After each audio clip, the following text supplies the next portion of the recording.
My name's Ross Williams. I'm 28 years old, originally born in South Africa. I grew up in Yorkshire.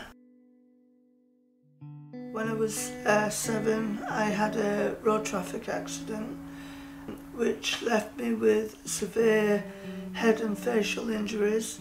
I was on a life support machine for 2 weeks and I stopped breathing or died twice. I was in hospital from October to January. When I came round, I'd lost my ability to talk and I didn't have my balance. I couldn't walk properly or anything, and it took a long time, but I got back to my normal self in the end. When I had my road accident, I was hit by the car along my chest, well, along my stomach, and I'd actually gone flying and I'd hit the bottom of my spine on the sort of corner of the curb, which left a minute fracture, and that has never healed. The doctors basically said, well, a few years ago now, I think it was when I was about 17, 18, they said we can operate on that, but there's a 50-50 chance that you can end up in a wheelchair. So I just said I might as well just continue the way I am.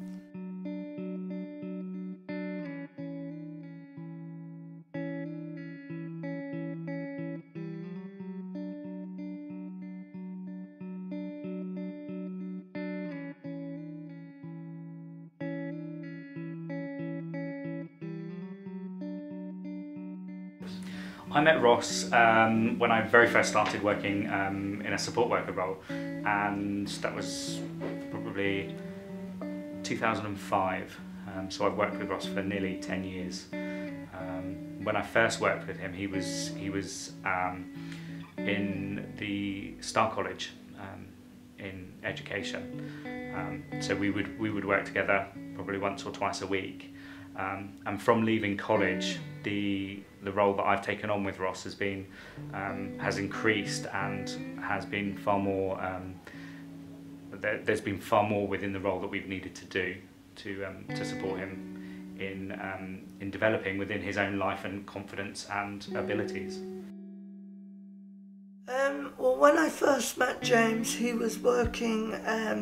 It was a horse farm. I was still at college back then, and got into horses or riding horses through James initially, and it was mainly a big thing about my balance, if I could stay on the horse and stuff, and I was able to sort of gallop and trot and canter and things like that, and I stayed, and even jump.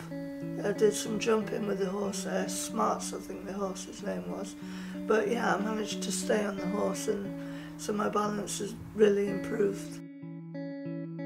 Ross became involved in one of the very first Oxford groups, and it was during that he'd kind of mentioned his aspirations to wanting to climb Kilimanjaro. But his very first meeting was that there was something that he really wanted to do and knew that he would never be able to do it.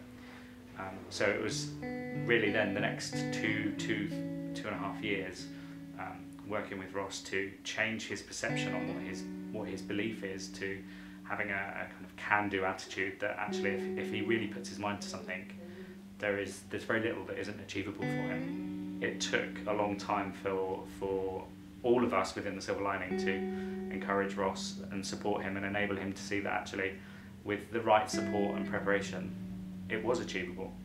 It took us about 2 years to really prepare, and there was a lot of planning for making sure that we got the right route, making sure that we had all of the equipment and the kit that we needed, making sure that there wasn't going to be any problems with because of his brain injury, whether that was going to have a negative impact on his ability to climb, or whether the altitude would affect him.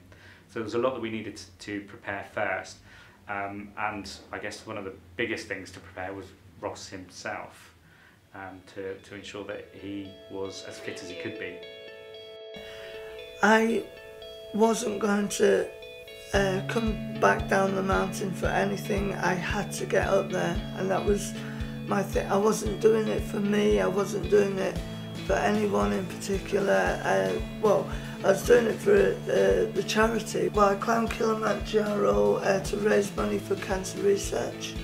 I managed to raise £6,400, but the main reasons was my mum and my dad was watching me do that, and they was pushing me on and stuff. So, and I could imagine exactly what my parents would be saying to me if they was there with me, and how pleased they would be.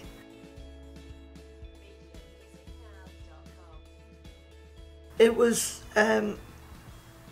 one of the hardest things I've ever had to do, and someone asked me, would you do it again? And I said, without a shadow of a doubt, I'll be there tomorrow if you could get me there. So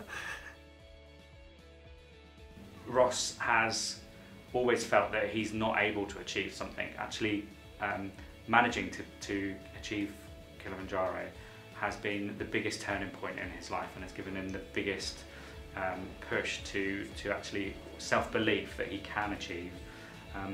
And therefore, because of that, Ross is now looking at starting to work. He's looking at getting a small job, which is again something that he thought was never going to be possible because of his injury.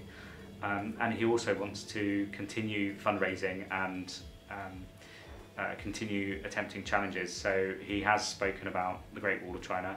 He's also spoken about the Avenue of the Volcanoes in South America that he wants to do as another altitude climbing challenge.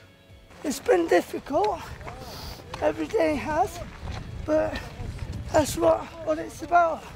It's a challenge, and every challenge that is put in front of me, I see through to the end. And that's why I like the t-shirt, determination, on the back of it, because I will be determined to see any challenge through to the end, no matter what.